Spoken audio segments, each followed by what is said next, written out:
قل هذه سبيلي أدعو إلى الله على بصيرة أنا ومن اتبعني وسبحان الله وما أنا من المشركين. بسم الله الرحمن الرحيم. السلام عليكم ورحمة الله وبركاته. الحمد لله والصلاة والسلام على رسول الله وعلى آله وصحبه وسلم تسليما كثيرا. أما بعد, puji dan syukur senantiasa kita panjatkan kehadirat Allah Jalla wa'ala yang telah berfirman, wa in ta'uddu ni'matallahi la tuhsuha innal insana lazalumun kafar. Dan kalaulah kalian ingin menghitung-hitung akan nikmat Allah Jalla wa'ala atas kalian, niscaya kalian tidak akan mampu menghitungnya. Innal insana lazalumun kafar, sesungguhnya manusia itu pelaku kezaliman dan kekufuran. Salawat beserta salam senantiasa kita sanjung-sajikan kepada Nabi besar kita, keluarga dan segenap sahabat-sahabat beliau ridwanullahi alaihim ajma'in, yang telah bersabda, man wa man shalla al-fajra fi jama'atin faka'annama qama al-laila kullah. Barang siapa yang melakukan salat subuh berjamaah, maka pahalanya seakan-akan dia melakukan salat satu malam penuh. Dan beliaulah yang telah bersabda, inna athqala salati 'ala al-munafiqin salatul isya'i wa salatul fajr walau ya'lamuna ma fihima la atawhuma walau habwa. Dan kalaulah sesungguhnya salat yang paling berat bagi orang-orang munafik adalah salat isya dan salat subuh, walau ya'lamuna ma fihima la atawhuma walau habwa.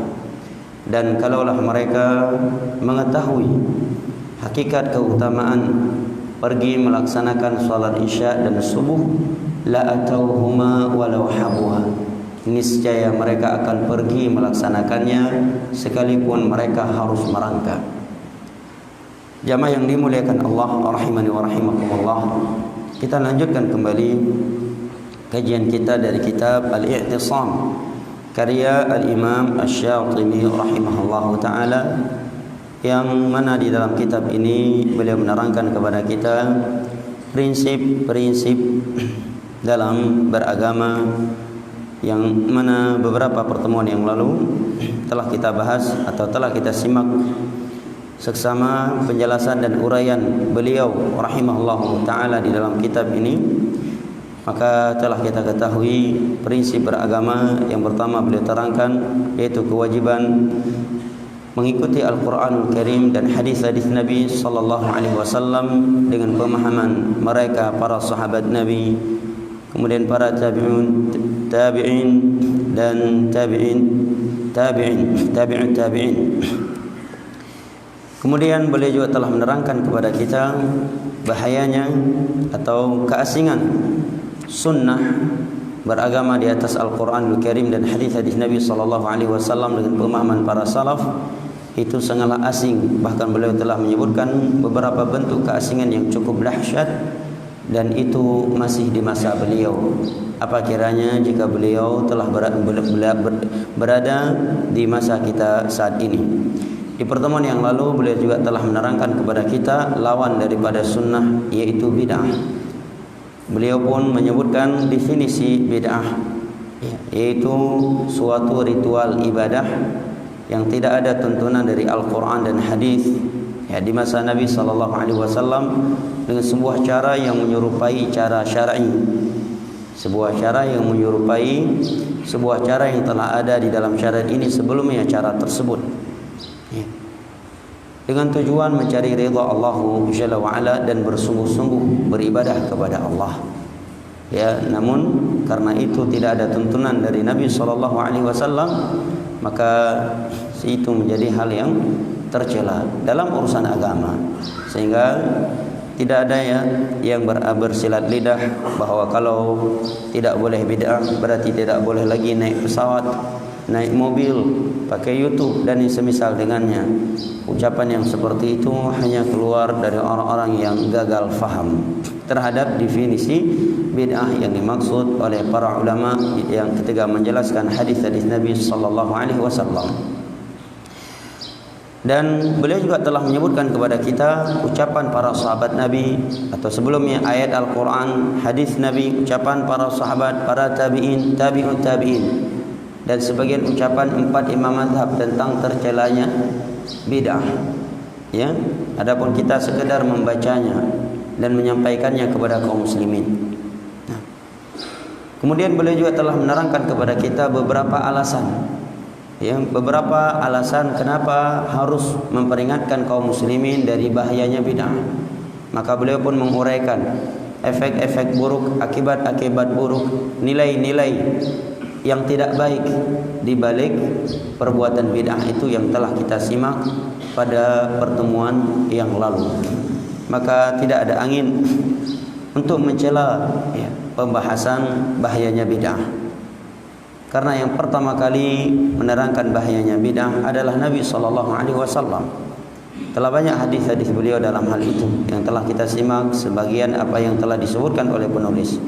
Juga ayat Al-Quranul Karim.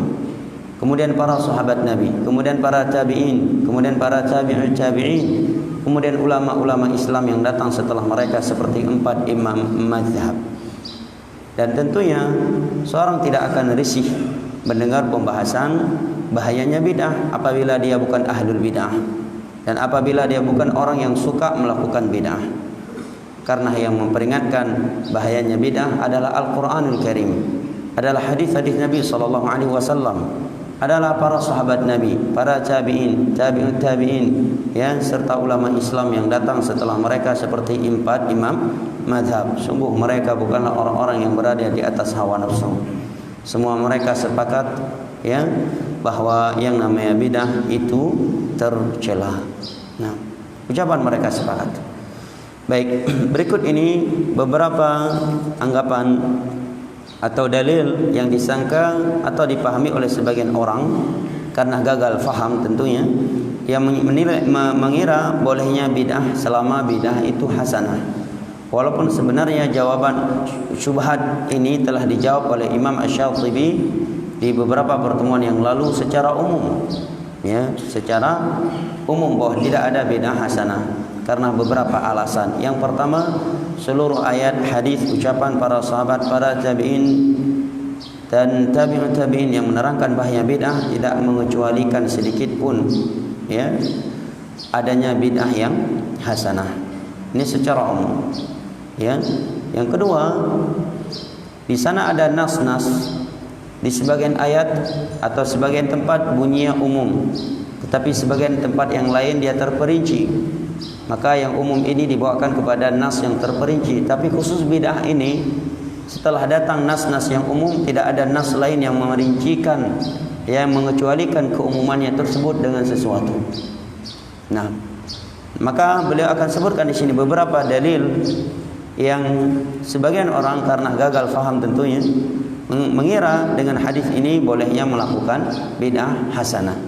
Yang pertama kata beliau, atau sebelumnya kata beliau,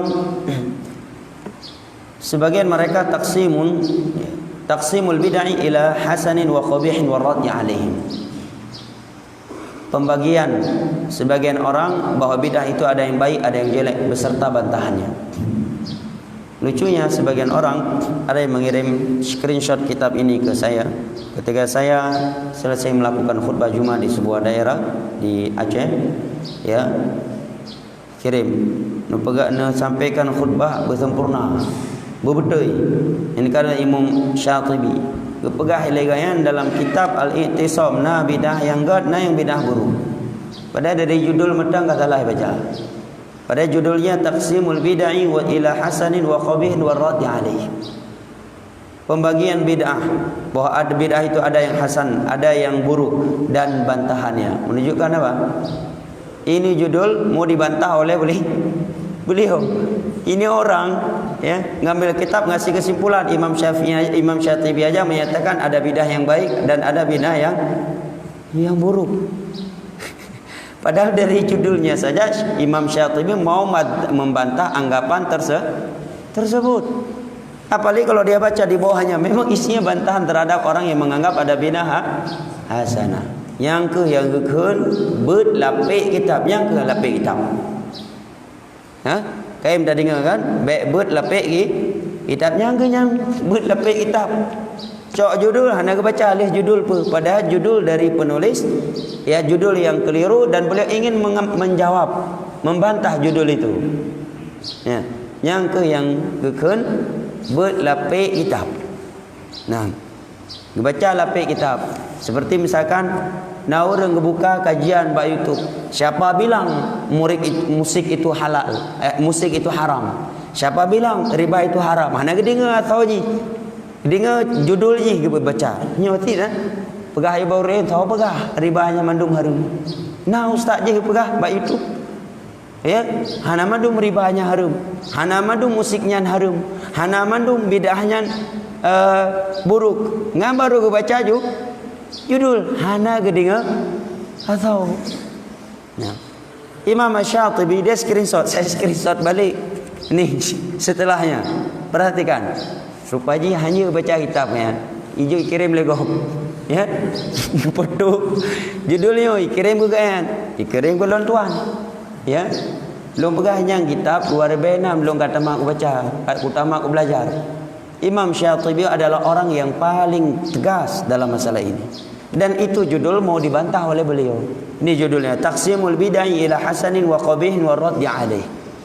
Anggapan pembagian bahwa bid'ah itu ada yang hasan, ada yang baik, ada yang buruk, wa Radd 'alaih, dan bantahan untuk anggapan ini. Baik. Kata beliau sebelum beliau menyebutkannya, kata beliau fa in qila thabata fi syari'ah ما يدل على تخصيص تلك العمومات وتقييد تلك المطلقات فلذلك قسم الناس بدع ولم يقوموا بذمها على الإطلاق. Kata beliau, ini juga dipahami oleh sebagian orang yang tidak membaca setelahnya. Kata Imam Asy-Syatibi, fa in qila, apabila ada yang berkata, ada yang beranggapan. Beliau menyebutkan syubhat secara umum sekarang. Apabila ada yang berkata, kenapa dikatakan bid'ah itu semuanya sesat? Padahal ada beberapa dalil dalam agama ini yang mengkhususkan, mengecualikan keumuman ayat dan hadis yang berbunyi bahwa seluruh bid'ah hasan, seluruh bid'ah itu sesat. Kalau mau dikaji, ada di sana dalil-dalil yang mengecualikan bid'ah hasanah. Karena anggapan seperti ini salah dalam memahami beberapa dalil, kata Syekh, maka sebagian orang ada yang membagikan bid'ah menjadi beberapa bagian dan mereka tidak mau mencela bid'ah secara umum. Maka kata beliau, wa hasilu ma dzakaru min dzalika yarji' ila iskalain. Kesimpulan pegangan mereka semua itu kembali kepada dua iskal, dua nas yang mereka gagal faham. Berarti kan beliau ingin membantah. Kok judulnya diambil kesimpulan bahwa Imam Syatibi berpendapat adanya bidah yang hasanah dan adanya bidah yang qabih. Padahal beliau sedang menyebut syubhat untuk hal itu dan beliau akan membantahnya. Jelas ya, Imam Syafi'i ini ulama Syafi'i, meninggal pada tahun 790 Hijriah dan di masanya golongan Wahabi. Karena Syekh Muhammad bin Abdul Wahhab yang dituduh sebagai tokoh Wahabi dan beliau berlepas sendiri dari tuduhan tersebut, beliau baru ada pada abad ke-12, nyoganya abad ke-7. Leher tahun padum berarti 500 tahun. Segala Syekh Muhammad bin Abdul Wahhab gayang kam meninggal. 500 tahun. Golam na Wahabi mungkin dia tulis kitabnya oleh Wahabi karo dah pegah kakinang pemahaman Ibnu Taimiyah kan, atau kakinang pemahaman Abdul Wahhab Wahabi. Tapi gayang tulis kitabnya dan meninggal segolamna seruan-seruan bahaya Wahabi. Ya 500 tahun segolam Syekh Muhammad bin Abdul Wahhab dan gayang pi bermazhab Syafi'i.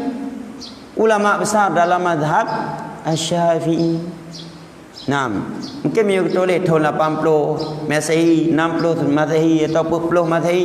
Kada pegah mungkin nak kinang syubhat Wahabi baca gaya, maka dia tulis lagi. Tapi nyo gaya meninggal tu golom na Wahabi. Ya 500 tahun gaya meninggal tu golom Syekh Muhammad bin Abdul Wahhab dah datang. Nah, maka berikut ini beberapa dalil yang dipahami oleh sebagian orang dan itu gagal paham tentang bolehnya bidah hasanah.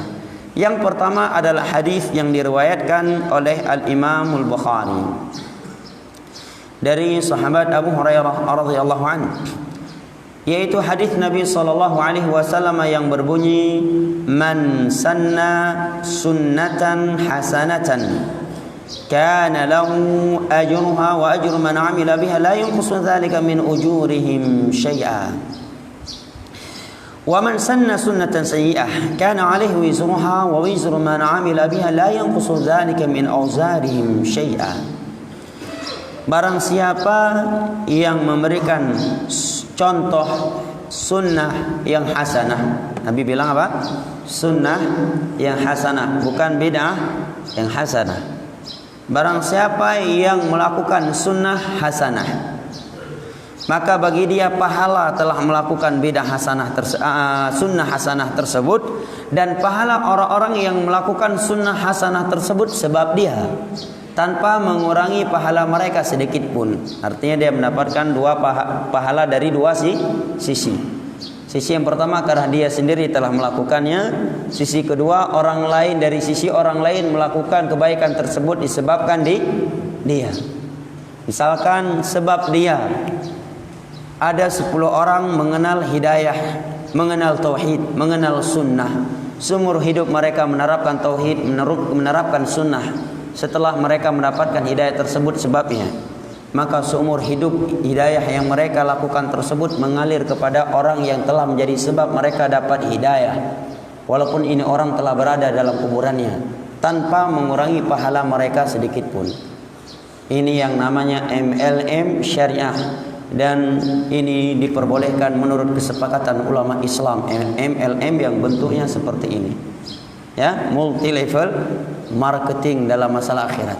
Penting jamaah, ya, hendaknya kita berusaha sebelum mati kita punya banyak MLM yang seperti ini, minimal anak istri kita sendiri, ya. Dan seringkali saya ingatkan, di antara bentuk MLM syariah yang mampu, setiap kita mampu melakukannya, tetapi seringkali kita mensepelekannya adalah mengajarkan Al-Fatihah kepada anak kita. Anak karya cucu na purno cucu Al-Fatihah. Baik sampai cucu imurno Al-Fatihah di luar rumah. Pahala akan merupakan ketengku yang di luar rumah. Kalau orang tuanya menjadi sebab anak menghafal Al-Quran Al-Fatihah dari bapaknya yang dia talqin setiap hari, ya, ketika anaknya mulai bisa mendengar langsung dia talqinkan Al-Fatihah, ya. Dan Al-Fatihah akan dibacakan oleh anaknya dalam sehari dan semalam paling sedikit berapa kali?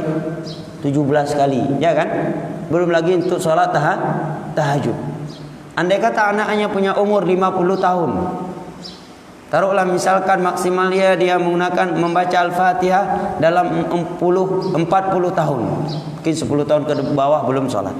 40 tahun kali 17 kali. Berapa kali udah jamaah dia baca Al-Fatihah? 14 kali 40. Berapa? 14 kali 40. Berapa Pak Gito? 5.600. 5.600. Tum sarjana matematika ya? Teknik, Masya Allah. Oh ya, teknik bagai itu hitung juga ya. 5.650. 5.600 kurang lebih lah ya. Masya Allah. Berarti 5.600 kali dia baca Al-Fatihah. Satu huruf Al-Quran berapa pahalanya? 10. Dukna pahala ya hai. Dukna pahala orang yang sudah mengajarkan Al-Fatihah kepada dia. Makanya jamaah, jangan sampai anak kita mengambil Al-Fatihah dari selain kita. Jangan sampai. Karena saya kira sebodoh-bodohnya Muslim Al-Fatihah pasti jud, ya kan? Ya, ditalkinkan dari semenjak anaknya bisa mendengar, hendaknya dia ulang-ulang Al-Fatihah. Ya. Sering dia setel merotal Al-Fatihah. Ini seringkali kita sepelekan jemaah. Begitu kita udah masuk kuburan baru sadar alhaakumut takatsur hatta zurtumul maqabir. Baru kita berkata, kenapa anak saya tidak tahu salat dari saya? Aduhai kalau anak saya tahu Al-Fatihah dari saya. Aduhai kalau anak saya tahu wudu yang benar dari saya. Aduhai kalau anak saya bisa baca Al-Quran dari saya. Aduhai anak saya tahu tauhid, tahu syirik, tahu bid'ah, tahu sunnah dari saya. Ya, duna ka pahala kalian sampai hari kiamat datang, itu pahala semua yang mengalir. Walaupun bukan dari anaknya, ada teman 5 orang dapat hidayah Allah Jalla wa'ala, dan dia sebab ya seluruh pahala mereka di atas hidayah tersebut mengalir kepadanya dengan sempurna dan tanpa mengurangi pahala mereka sedikit pun. Dunia pahala aja. Maka Nabi SAW bersabda kepada Ali, la yahdiyallahu bika rajulan wahidan khairul laka min humrin na'am. Wahai Ali, apabila Allah memberikan hidayahnya kepada seseorang dan engkau adalah sebabnya, maka itu lebih hebat, lebih bagus daripada onta merah. Onta merah adalah simbol kekayaan orang Arab di masa itu. Tidak semua pemilik onta memiliki onta merah di masa itu. Ya, kalau sekarang mungkin ya seperti Lamborghini lah, mobil yang paling mahal, betul ya? Baik. Nah, Nabi menyatakan barang siapa yang melakukan sunnah hasanah. Barang siapa yang melakukan sunnah hasanah. Kenapa? Serupan. Kenapa? Serupan. Hah? Nah, kesurupan bukan? Hah? Oh, namanya. Kalau serupan maksudnya di ruqyah. Ya. Baik.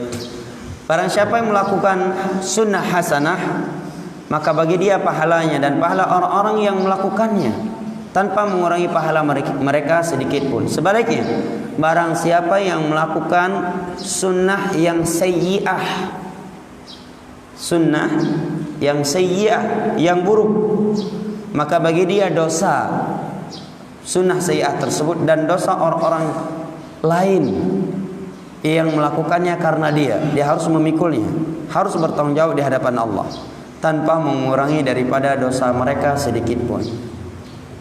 Nah, katanya di sini ada bid'ah hasanah. Buktinya Nabi menyatakan barang siapa yang melakukan sunnah hasanah. Maka jawabannya kata Syekh, ya, kata Syekh Imam Asy-Syatibi, al-hadith laisa al-muradu bihi al-ikhtira'u al-battah. Sungguh bunyi hadis tidak menunjukkan bolehnya mengada-adakan perkara baru, ibadah baru dalam agama. Kan hanya dalam hadis bunyinya seperti itu. Bunyi hadis hanya barang siapa yang melakukan sunnah hasanah maka demikian dan demikian. Dan barang siapa yang melakukan sunnah yang sayyi'ah maka demikian demikian.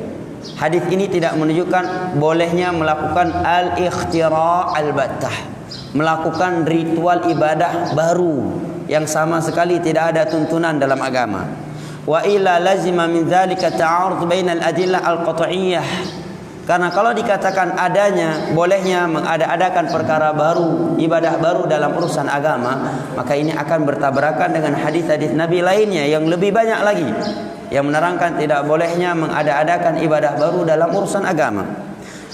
Kemudian kata beliau, wa innamal muradu bihi al-amalu bima sabata minas sunnah an-nabawiyah. Yang dimaksud oleh Nabi dalam hadis tersebut, sunnah hasanah, adalah melakukan sesuatu yang telah ada dalam tuntunan Nabi SAW.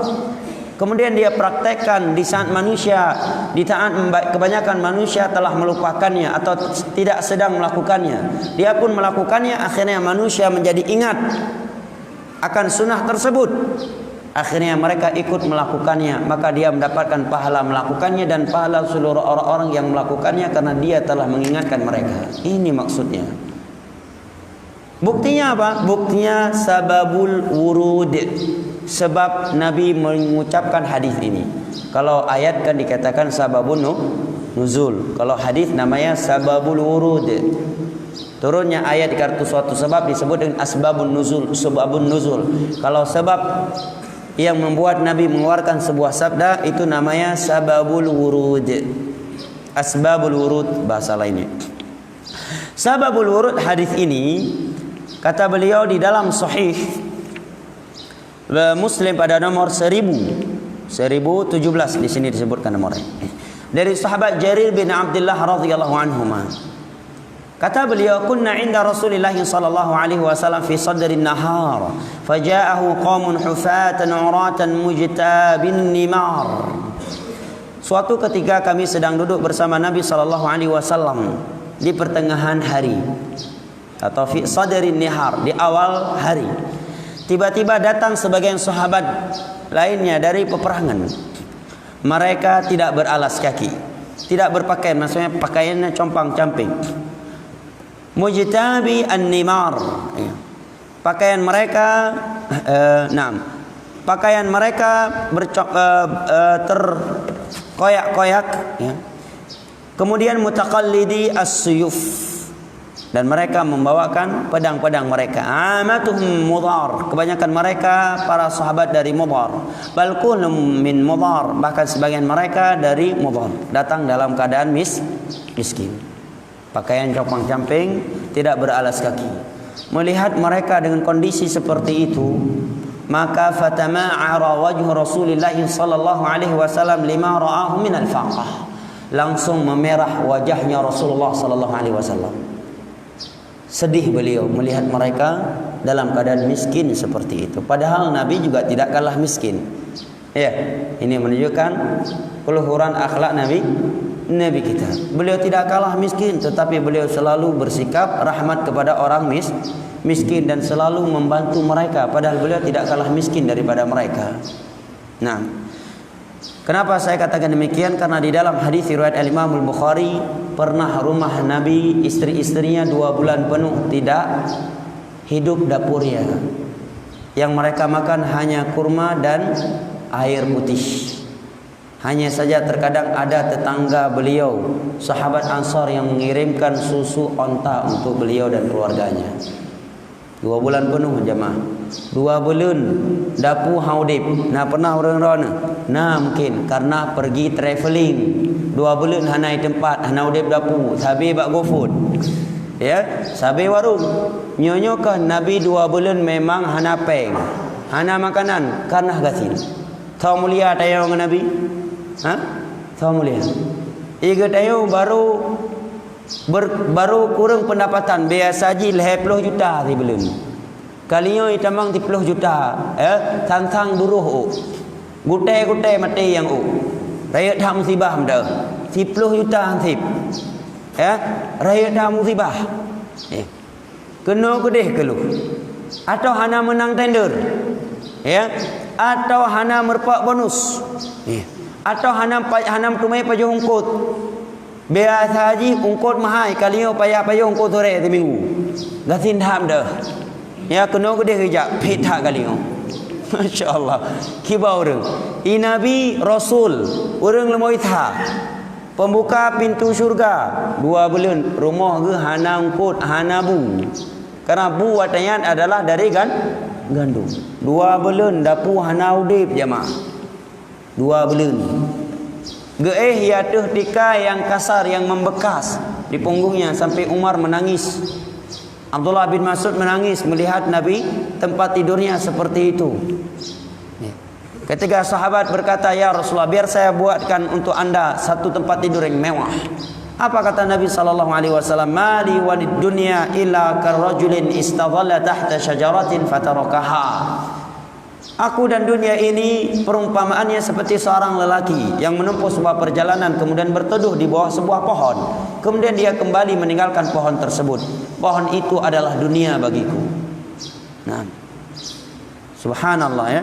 Begitu Nabi melihat mereka dalam keadaan miskin, Nabi langsung memerah wajahnya. Kemudian beliau masuk ke dalam rumahnya. Kemudian beliau keluar karena memang rumah beliau di samping Masjid Nabawi. Mi orang drone inom takanan kalau orang miskin baik nuwa rumah karena mi kan nuwa rumah dan balik leu masjid. Ya kan? Takkan orang miskin nekalan rumah sayang dah dengar hadis Nabi. Mana kalau para sahabat yang ketiga tamang rumah ya, memang kuah rumah lai bah. Mana yang kebalik lam. Nabi samping rumah samping Masjid Nabawi menang ke tamang ya dobit aju pernah bantuan di dalam yang gebi keurangan. Nah, kang ya belum. Nah, ke tamang kemudian keluar lagi. Setelah itu Bilal mengumandangkan azan dan mengumandangkan iqamah. Setelah itu maksudnya setelah salat fasalla, setelah salat Nabi berkhutbah. Kemudian membacakan ayat Allah dalam surat An-Nisa yang pertama, ya ayuhan nasu taqu rabbakumul ladzi khalaqakum min nafsin wahidah. Wahai orang-orang yang wahai sekalian manusia, takutlah kalian kepada Allah Rabb kalian telah menciptakan kalian dari satu nyawa. Dari siapa? Adam. Semua kita dari Adam. Nih, dari satu nyawa. Kemudian beliau membacakan firman Allah dalam surat Al-Hasyr. Ya ayyuhalladzina amanu taqullaha wal tanzur nafsum ma qaddamat lighad wattaqullaha innallaha khabirum bima ta'malun. Wahai orang-orang yang beriman, bertakwalah kalian kepada Allah dan hendaknya kalian berpikir, melihat apa yang telah kalian tanam untuk hari esok. Apa yang telah kalian lakukan untuk hari esok. Ayat ini jamaah seringkali terlintas di pendengaran kita, ya kan?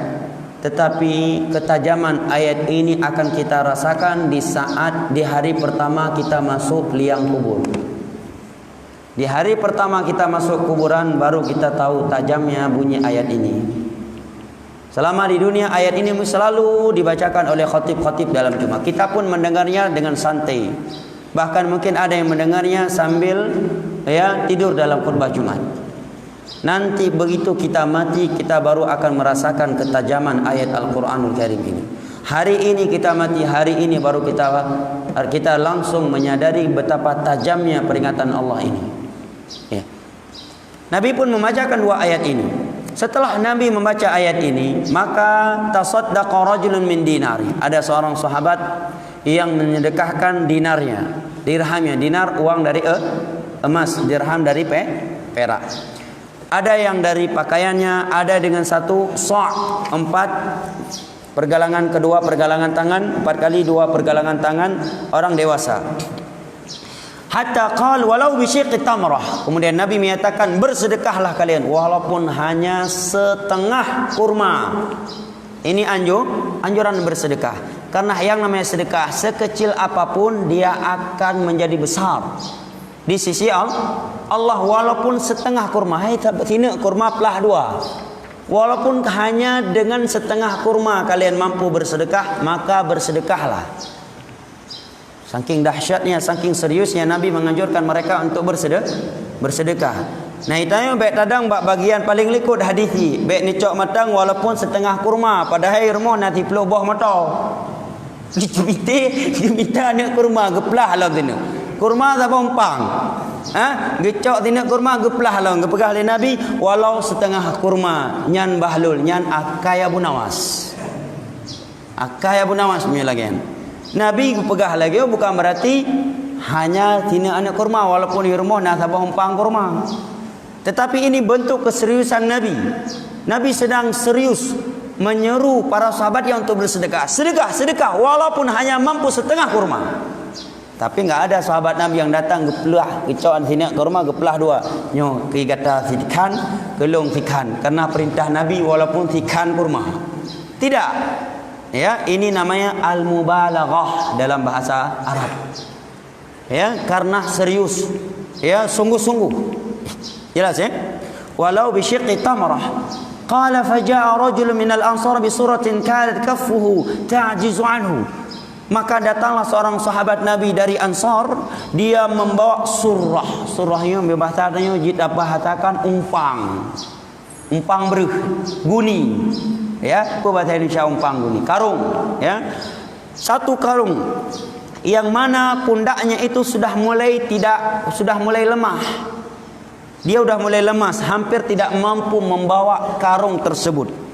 Menunjukkan ada isinya karena miumpang so kah mungkin naik ke bah. Ya kan? Ben jaran compang medang pudu ateku athotan nyompang naho. Makanya beliau enggak mampu bawa.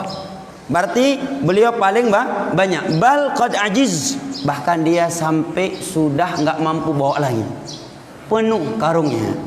Qala thumma tataba'an nas. Begitu orang melihat ini orang bersedekah luar biasa, satu karung penuh, maka manusia pun langsung berlomba-lomba bersedekah. Ya.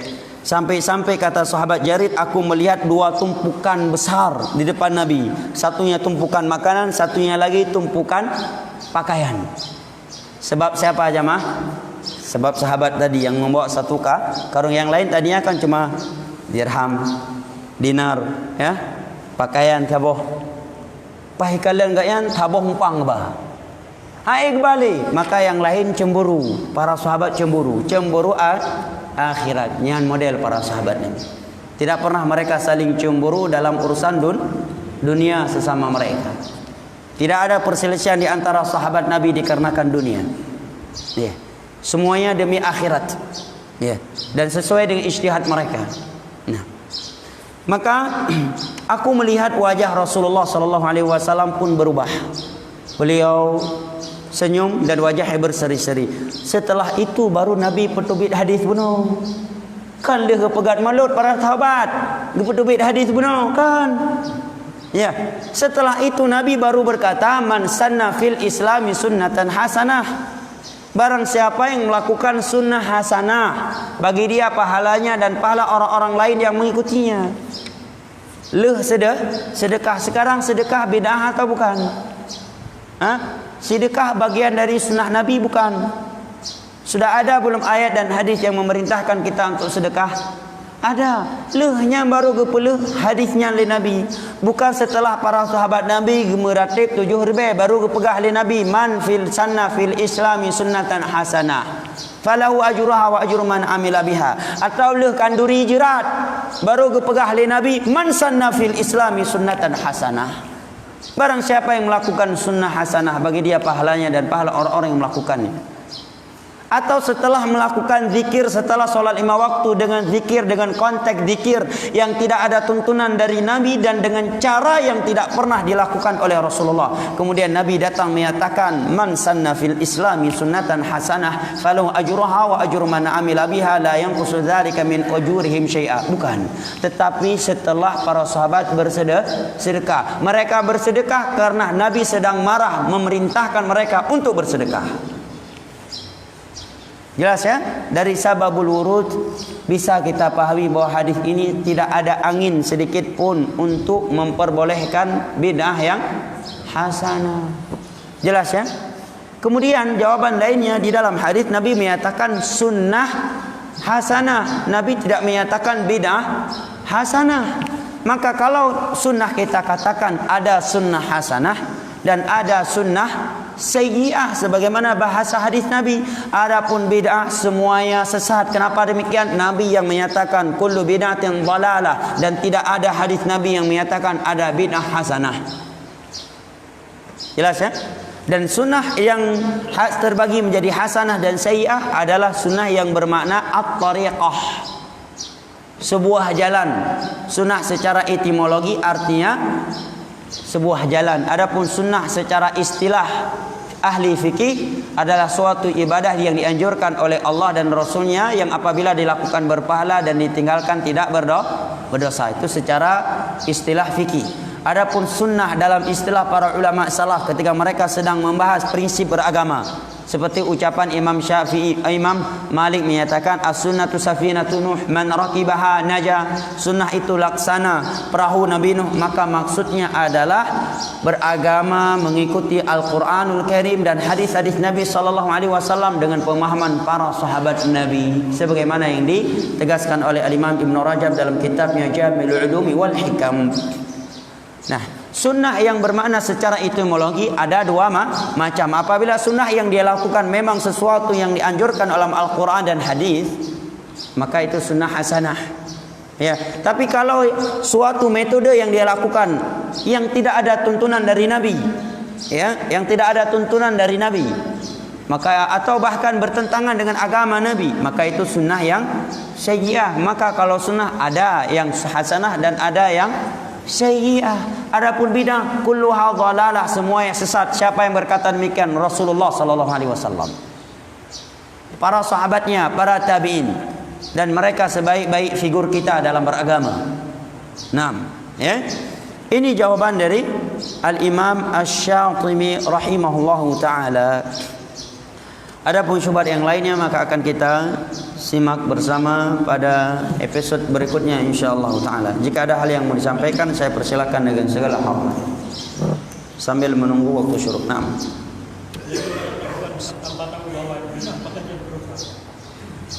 Baik, barakallahu fik.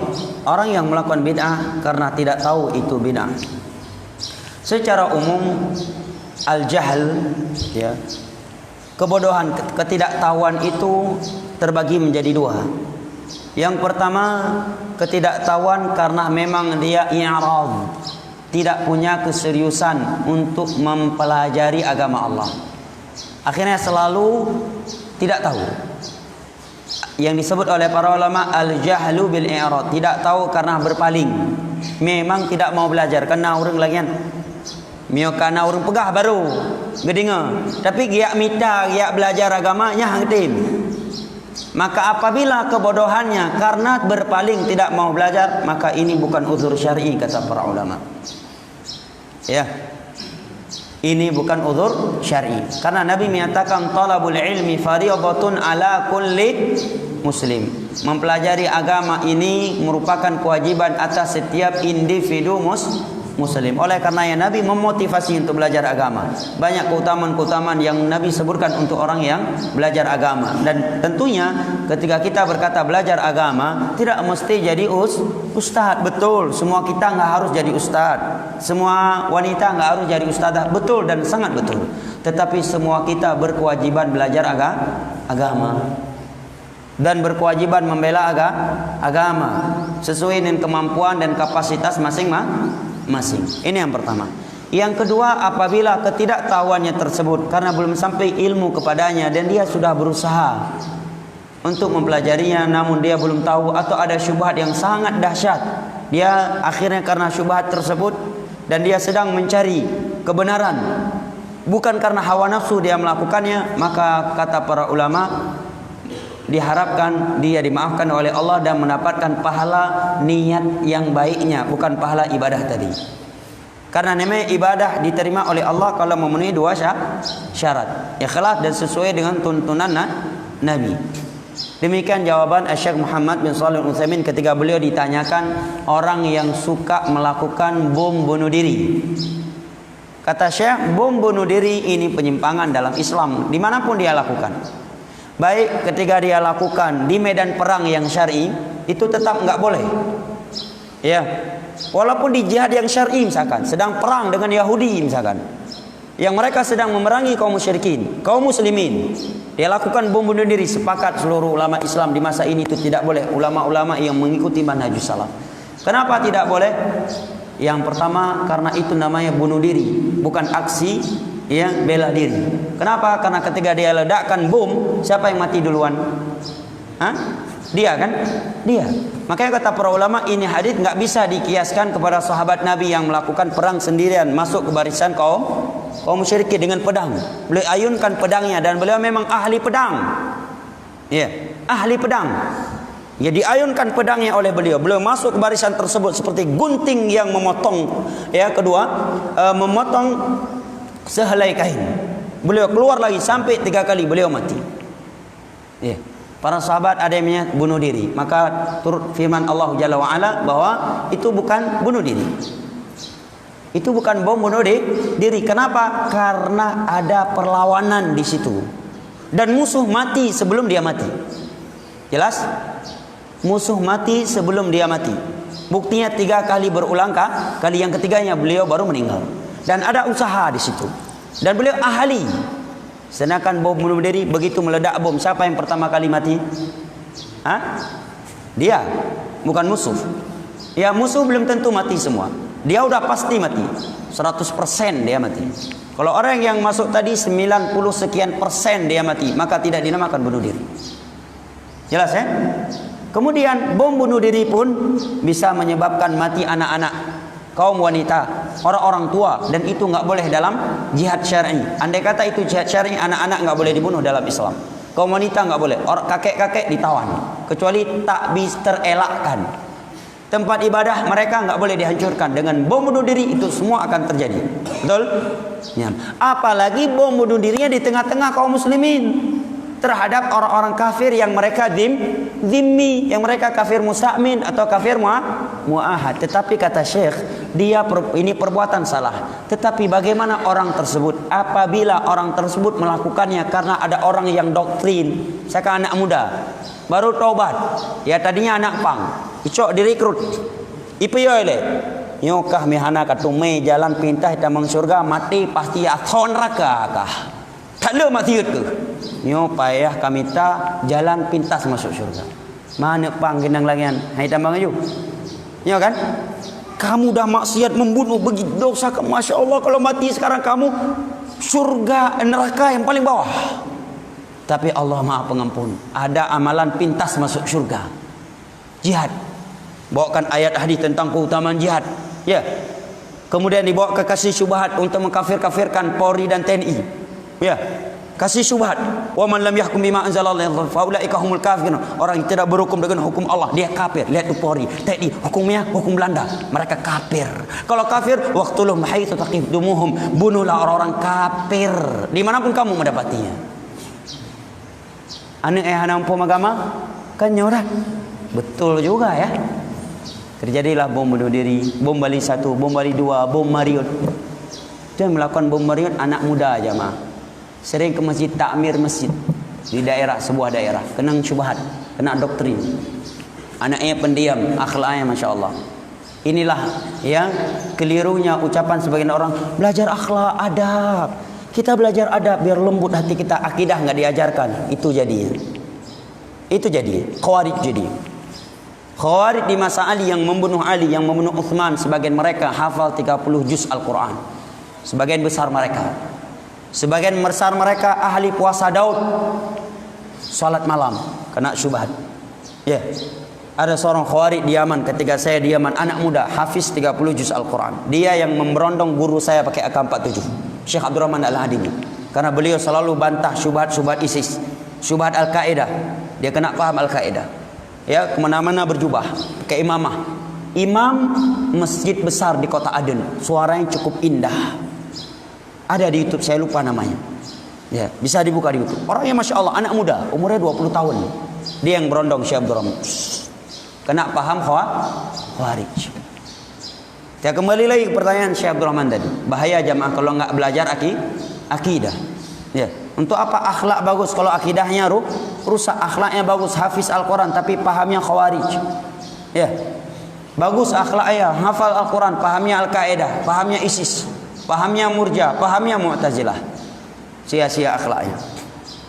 Nah, Syekh Utsaimin menyatakan ini perbuatan katakan sesat. Tapi dia yang melakukannya karena doktrin, karena dia tidak tahu, dia kira itu yang benar, itu jihad syar'i. Karena dai-dai yang memberi syubhat kepada dia, yang ngasih doktrin ke dia, dan dia ingin masuk surga dengan hati yang tulus, semoga dia dapat pahala niat baiknya. Adapun perbuatannya dia enggak dapat pahala. Enggak dapat pahala mati syahid, karena itu bukan mati syahid. Tapi semoga Allah menghapuskan dosanya dan memberikannya pahala niat yang baik, karena dia menjadi korban penipuan tadi. Tapi itu korban penipuan, karena kalau itu jalan pintas masuk surga, pasti ustaznya dulu yang akan melakukannya, ya kan? Jalan pintas masuk surga, aku pada jok kerod, kanek rod, keinang rod, ya kan? Kepujuk kanek gop. Kalau itu benar-benar jalan pintas, dia kasih ke anaknya kan? Ya. Mending kan ya ke anaknya dia kasih. Kenapa dia tinggal di Qatar, justru di dalam istana raja, istana presiden? Ya, di Qatar yang mengeluarkan fatwa bom bunuh diri boleh. Kenapa dia enggak pergi jalan ke sana bom bunuh diri? Anaknya kok justru disekolahkan ke Amerika. Ya kan? Jok bana, boh bananya jalan pita masuk juga bak urin yang tabah, bak cucong membeti pulau bah. Ya kan? Tak beres. Mandu merpok yang surga tinggal cukup mengah. Ya, cuma itulah otak kan sudah didoktrin jemaah. Nah, kesimpulannya kata Syekh, semoga dia dapat pahala dengan niat yang tulusnya. Demikian juga tadi orang yang jatuh ke dalam suatu ibadah yang sebenarnya itu tidak ada tuntunan dari Nabi, tetapi karena niat awam, anampum, ya maka kata Syatibi kalau dia awam jangan dicela. Tidak dikatakan ahlul bidah. Karena dia tidak tahu, karena dia syubhat. Gedinga itu bit ayat dan hadis sabah dari tidak orang yang jelaskan agama kajalah hiu kan. Lebih ayat keumuman ayat anjuran berzikir, keumuman hadis anjuran berzikir. Maka dia pun melakukan dengan niat yang tulus, bukan hawa nafsu. Tapi masalahnya orang-orang yang sudah tahu, misalkan dia udah belajar agama, kan nggak mungkin dia nggak tahu zikir Nabi setelah sholat 5 waktu kah? Mungkin. Misalkan sekolah udah sampai ke Mesir, udah sampai ke Sudan, ya, atau sekolahnya di Indonesia, dia udah bisa baca kitab, menang buka kitab Al-Adhkar Imam Nawawi misalkan, paling dekat lah, atau paling mudah lagi Sahih Bukhari, langsung ada bab khusus di sana, kontek zikir Nabi setelah sholat 5 waktu. Dari seluruh hadis, dari seluruh mazhab 4, mazhab tan yang nakun Al-Fatihah li sholat 5 waktu. Mazhabah mazhab tan Al-Fatihah sabah mazhab tan. Mamiu tetapi pubut, dan jika S1 dalam pendidikan agama, S2, S3 yang kalau S-teler misalkan, maka mungkin hai depu nyo yang orang yang ngeken ahlul bidah mubtadi'. Jelas wallahu a'lam bishawab. Sudah masuk waktu syuruk. Saya kira sampai di sini, lebih dan kurangnya Tuhan mohon maaf. Wabillahi taufiq wal hidayah. Wa sallallahu ala nabiyyina Muhammad wa ala alihi wa sahbihi wa sallam. Wa akhiru da'wana anil hamdulillahi rabbil alamin. Wassalamu alaikum warahmatullahi wabarakatuh. وما أرسلنا من قبلك إلا رجالا نوحي إليهم فاسألوا أهل الذكر إن كنتم لا تعلمون بالبينات والزبر وأنزلنا إليك الذكر لتبين للناس ما نزل إليهم ولعلهم يتفكرون أفأمن الذين مكروا السيئات أن يخسف الله بهم الأرض أو يأتيهم العذاب من حيث لا يشعرون أو يأخذهم في تقلبهم فما هم بمعجزين أو يأخذهم على تخوف فإن ربكم لرؤوف رحيم.